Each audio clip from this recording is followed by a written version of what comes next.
সসীম সেট, যে সেটের উপাদান কাউন্টিং করা যায় মানে গণনা করে শেষ করা যায় সেই সেটকে কি বলবো? সসীম সেট বলবো। তাহলে কোন সেটের উপাদান সংখ্যা যদি আমরা কাউন্টিং করতে পারি, গণনা করতে পারি বা গুণে শেষ করতে পারি তাহলে সেটাকে বলবো সসীম সেট। আর অসীম সেট কি?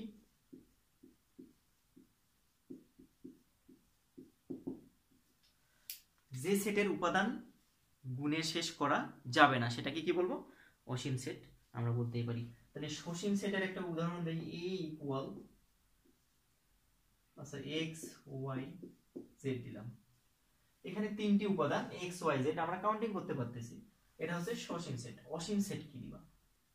বি সমান ধরলাম, এটা আমরা ন্যাচারাল নাম্বারের সেট একটা দিতে পারি, যে সমস্ত ন্যাচারাল নাম্বারের সেট, বা এটা দিতে পারি এন দিয়ে দিতে পারি, 1 2 3 চলছে, এটার কোনো শেষ নেই। এটা আরো অনেকভাবে প্রকাশ করা যায়, সমস্যা নাই, আমরা একটা লিখছি এখানে গুণে গুণে শেষ করা যাচ্ছে।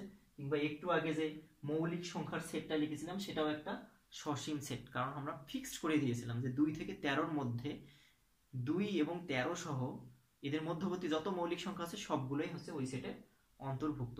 তাহলে আমরা দেখলাম যে সসীম সেটের উপাদান সংখ্যা গুণে শেষ করা যায়, গুনতে পারা যায়, অসীম সেটের সংখ্যা মানে উপাদান সংখ্যা আমরা শেষ করতে পারবো না। এই কারণে ন্যাচারাল নাম্বারটা হচ্ছে কি অসীম সেট, এরপরে কোন কোন সংখ্যা আছে আমরা কাউন্টিং করে শেষ করতে পারবো না। তাহলে ফাইনাইট সেট এবং ইনফাইনাইট সেট তোমরা শিখলে। এখন হচ্ছে ফাঁকা সেট। কোন সেটের যদি উপাদানই না থাকে সেটাকে কি বলবো? ফাঁকা সেট।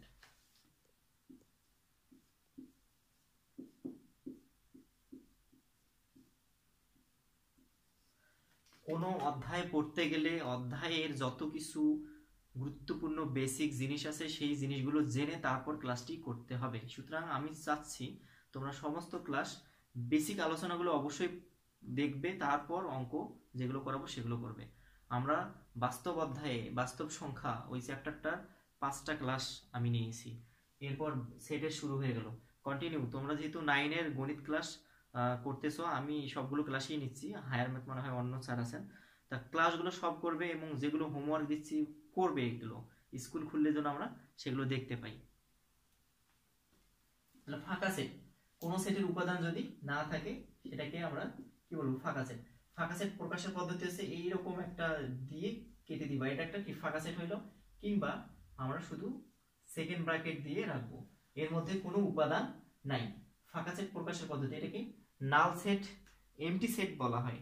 এটাকে কি সেট বলা হয়? ফাঁকা সেট বলা হয়। এটাকে উড়ি চিহ্ন বলা হয়, দিস ইজ উড়ি। এই যে ফাঁকা সেট, সেকেন্ড ব্র্যাকেট দিয়ে কোনো এলিমেন্টস নাই, উপাদান নাই, কিংবা এরকম জিরো কেটে দিতে হবে একটু সাইড থেকে, এটাকে উড়ি চিহ্ন বলা হয়, এটা ফাঁকা সেট। আমরা এখন একটা ফাঁকা সেট যদি লিখি, মৌলিক সংখ্যা a সমান, আচ্ছা লিখলাম x such that x, এটা মৌলিক সংখ্যা,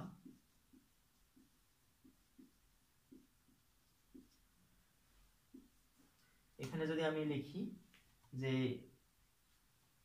মৌলিক সংখ্যা লিখলাম এবং সেটা এখানে x belongs to n দিতে পারি,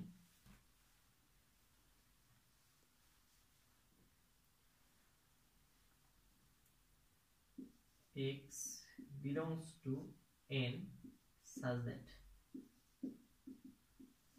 তাহলে x belongs to n কেমন? এর ন্যাচারাল নাম্বারগুলো, সংখ্যাগুলো 1 থেকে শুরু হয়ে যে সংখ্যাগুলো থাকবে সেই সংখ্যাগুলোর মধ্যে, such that x মৌলিক সংখ্যা আমরা লিখলাম এবং সেটা লিখতে পারি 2 এর চেয়ে বড়, আচ্ছা এটা দিলে খুব কাছাকাছি হয়ে যায়, 7 এর চেয়ে বড়,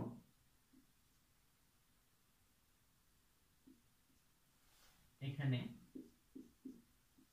11 এর চেয়ে ছোট। তাহলে আমরা এখন চিন্তা করে দেখি যে x belongs to n such that কেমন? x টা হচ্ছে মৌলিক সংখ্যা এবং সেটার রেঞ্জ দেওয়া আছে 7 এর চেয়ে বড়, 11 এর চেয়ে ছোট। এখন খুঁজে নিয়ে আসো তো যে 7-এর চেয়ে বড় 11-এর চেয়ে ছোট কোনো মৌলিক সংখ্যা আছে কি আদৌ? আছে? যদি থাকে তোমরা বলো।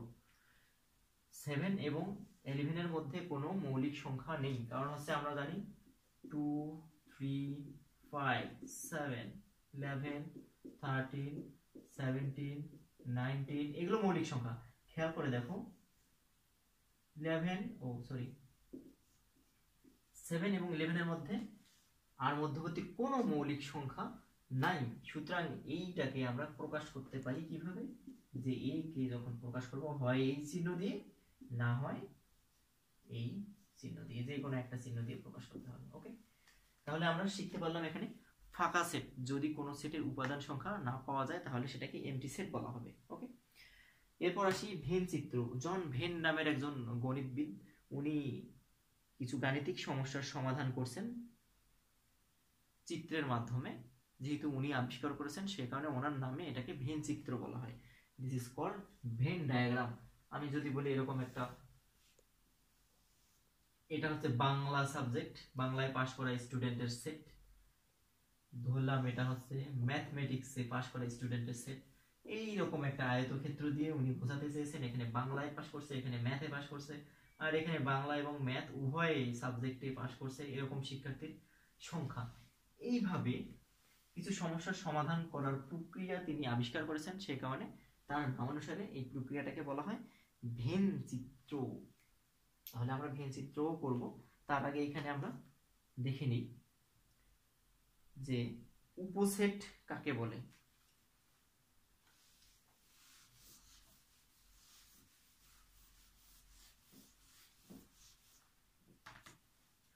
আমরা দেখব এখন এখানে উপসেট কি।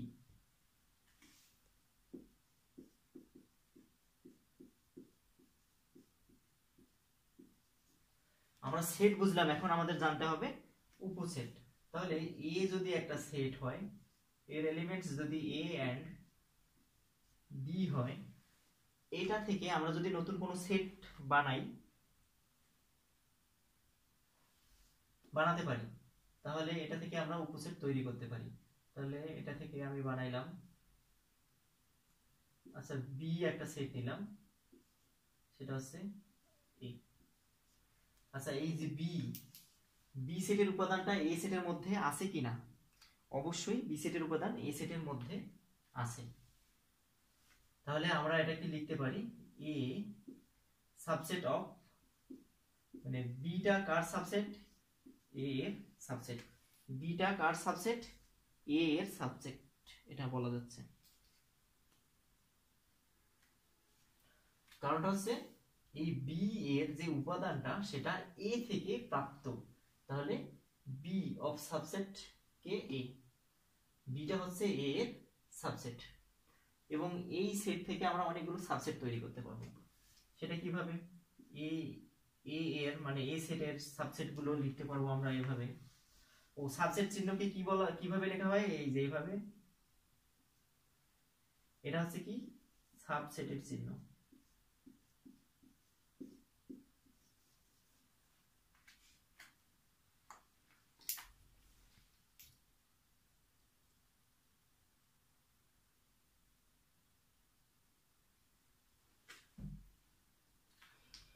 তাহলে আমরা এটা বুঝলাম যে সাবসেট। আচ্ছা প্রকৃত উপসেট কি সেটা জানতে হবে। প্রকৃত উপসেট ভেরি মাচ ইম্পর্টেন্ট টপিক, এটা খুবই গুরুত্বপূর্ণ একটা জিনিস, অবশ্যই জানতে হবে। কোন সেট থেকে গঠিত উপসেটের মধ্যে যে উপসেটগুলোর উপাদান সংখ্যা প্রদত্ত সেটের উপাদান সংখ্যা অপেক্ষা কম, এদেরকে প্রকৃত উপসেট বলা হয়। মানে কোনো একটা সেট থেকে আমরা উদাহরণের সাহায্যে দেখব, তাহলে খুব ভালোভাবে বোঝা যাবে। ওকে, আমি এ সমান লিখলাম 2, 3, 4। ওকে লিখলাম। এই সেটের উপাদান সংখ্যা কয়টি? এই সেটের উপাদান সংখ্যা হচ্ছে 3টি। এখন এ এর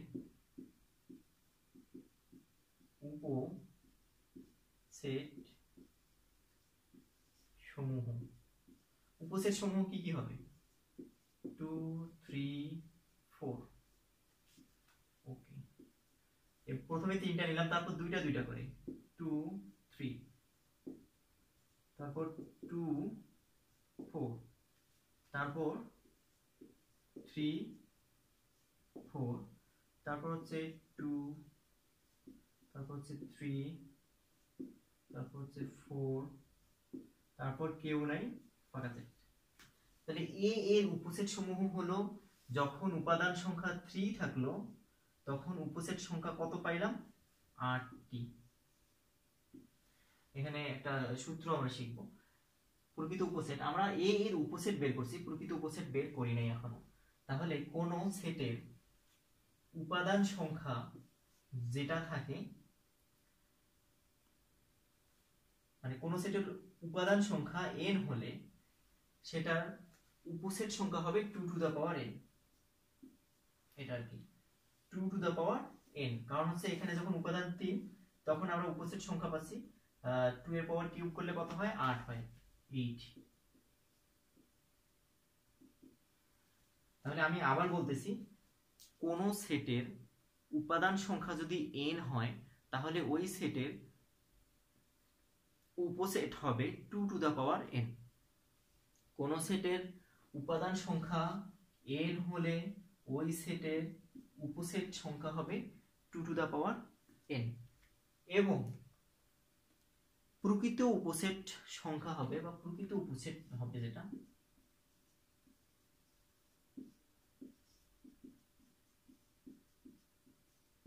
প্রকৃত উপসেট হবে 2 to the power n minus 1। খেয়াল করো যে প্রকৃত উপসেট হবে তখন কত? 2 to the power n minus 1। খুব ভালো জিনিস, এটা মনে রাখতে হবে।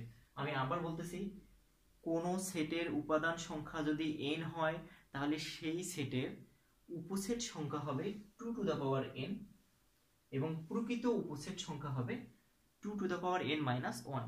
ওকে, তাহলে এটাতে যদি 8টা হয় তাহলে এটার প্রকৃত উপসেট সংখ্যা কত হবে? 7টা হবে। 2 কিউব মাইনাস 1 মানে 7। 8 থেকে একবার দিলে 7 হয়। এখন কথা হচ্ছে, প্রকৃত উপসেটের কোন উপাদানটি বাদ যাবে? এটা হচ্ছে এই উপাদানটি বাদ যাবে, এই প্রথম যেটা আছে 3টি নিয়ে গঠিত যেটা, সেটাই। তাহলে ওই সেটটাই বাদ যাচ্ছে। বাদ যাওয়ার পর কোনগুলো থাকতেছে? পরের যেগুলো আছে এবং ফাঁকা সেট সহ। তখন আমরা এটার যে প্রকৃত উপসেট, তাহলে এই সেটের প্রকৃত উপসেট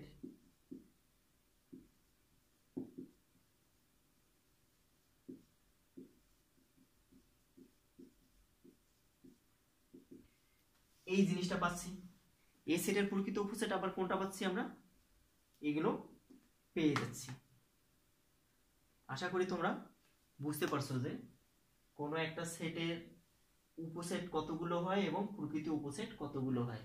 প্রকৃত উপসেট নির্ণয় করার জন্য যে সূত্রটা মনে রাখতে হবে, 2 to the power n minus 1, যখন n হচ্ছে উপাদান সংখ্যা কোন সেটে, আর উপসেট সংখ্যা হবে 2 টু দ্য পাওয়ার n। এই দুটো খুবই ইম্পর্টেন্ট এবং পরীক্ষায় আসে বারবার, এটা জানতে হবে। এই জিনিসগুলো আগের বইগুলোতে ক্লিয়ার করা ছিল না, বিভিন্ন ভাবে একবারের বই দেখা যাচ্ছে 2015 সালের বই একটা দিয়েছে, 2016 সালের বই একটা, 2017 সালের বই একটা, হায়ার ম্যাথে একটা তথ্য, জেনারেল ম্যাথে একটা তথ্য। এখনকার বইগুলো কারেকশন করেছে, সুতরাং আমরা এখন এভাবেই পড়বো। আগে আমরা যদিও এভাবে পড়েছিলাম, কিন্তু বইয়ে ভুলভাল দেওয়া থাকলে কি করা হবে? বইয়ের নিয়মে ফলো করতে হয়েছে। হায়ার ম্যাথে ছিল এটা প্রকৃত উপসেট, জেনারেল ম্যাথে ছিল প্রকৃত উপসেট এরকম, মানে 2 to the power n minus 2 মনে হয়েছিল। তো যাই হোক, আমরা ওগুলোর দিকে যাচ্ছি না, আমরা শিখলাম যেগুলো, সেই জিনিসগুলো ভালোভাবে বাসায় এখন প্র্যাকটিস করা হবে। তোমরা সবাই এই জিনিসগুলো পড়বে এবং বই ভালোভাবে একটু নাড়াচাড়া করবে, মানে পড়বে। না পড়লে তো এই জিনিসগুলো বোঝার কথা না, তাহলে জিনিসগুলো বুঝতে পারবে। ওকে, ধন্যবাদ সবাইকে।